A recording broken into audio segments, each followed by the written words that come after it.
So hey everyone, I am Shelby Light and I am with the Quakertown Believers in Business, and I am with Mr. Ed Samuel, who was at one time the facilitator of the King of Prussia chapter and then created our most recent group, which has been around for a little while now, but the Kennett Square.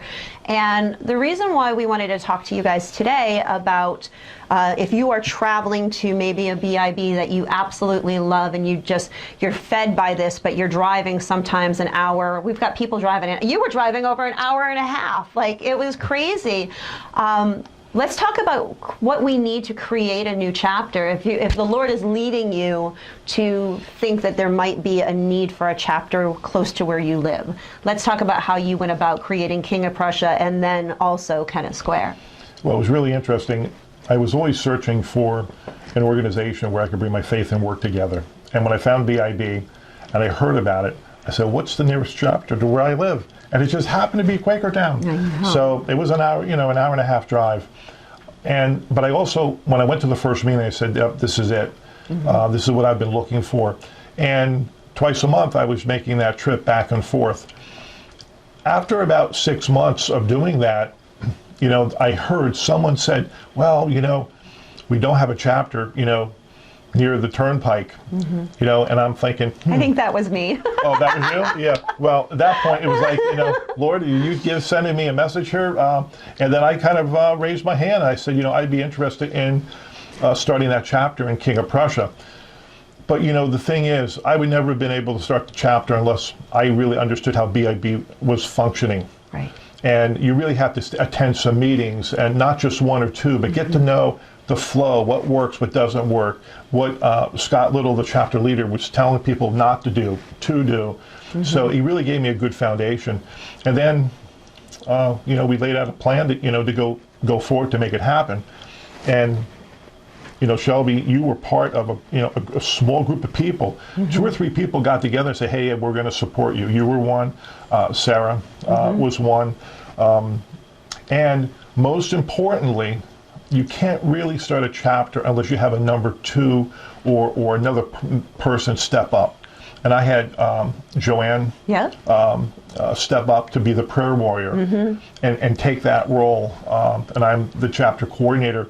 And together we kind of started meshing and working together to see can we work together, because it's key to have 2 people. You cannot start a chapter with one person. Yeah. You have to have a backup.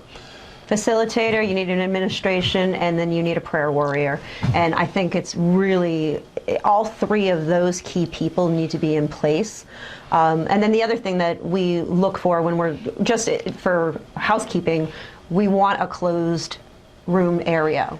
We want to have a facility that can, allow us privacy so that we can be clear in our prayers and so forth, and not feel like people are staring at you, and be more vulnerable with that. So, and that's a challenge, because then you have to find the facility that will accommodate you in that separate space to everything you just mentioned, Shelby. So once we found the facility and we had a team of 2 and then and some support people, then the next challenge is that first meeting becomes so pivotal.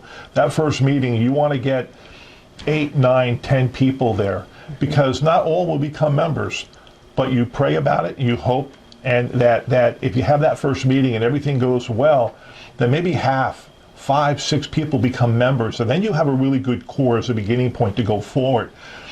As a chapter leader, what I tried to do is the same thing for the Kennett Square chapter, try to work with some people individually and get kind of like some nods that they're coming. Right. So that we wouldn't end up having a first meeting and then only 2 or 3 people show up. So there's a lot of work involved in doing it, Shelby. And I think that the other thing is your sister chapters that are somewhat close to you, coordinate that you are not on the same day and that you're on different days, so that as you're starting these chapters, you can go in and support. And if you have people from the area, and then you've got, King of Prussia or Quakertown down at your meeting, seeing, more people are like, wow, the benefits of having all of these people here are key. So supporting and not competing with different BIBs as well. Yeah, absolutely. And I've had people approach me in the last couple of years, hey Ed, I want to start a chapter on the main line.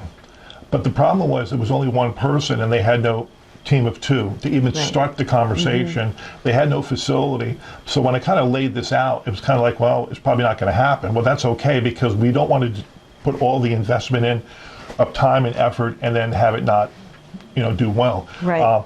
Prayer at the beginning, prayer during, and prayer at the end, and continuous prayer. I can't tell you, Shelby, how important that is, because if you think you can just do it on your own, right, it's not a good policy at all.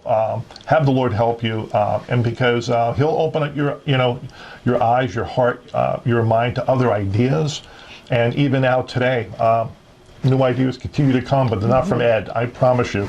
Right. It's because of prayer. So we are 11 chapters strong, and Lord knows that we will continue to grow where He sees that we should be next and whose lives we should be touching. So if anyone has any interest in possibly creating a chapter, we'd love to counsel you on that and just have that discussion with you guys.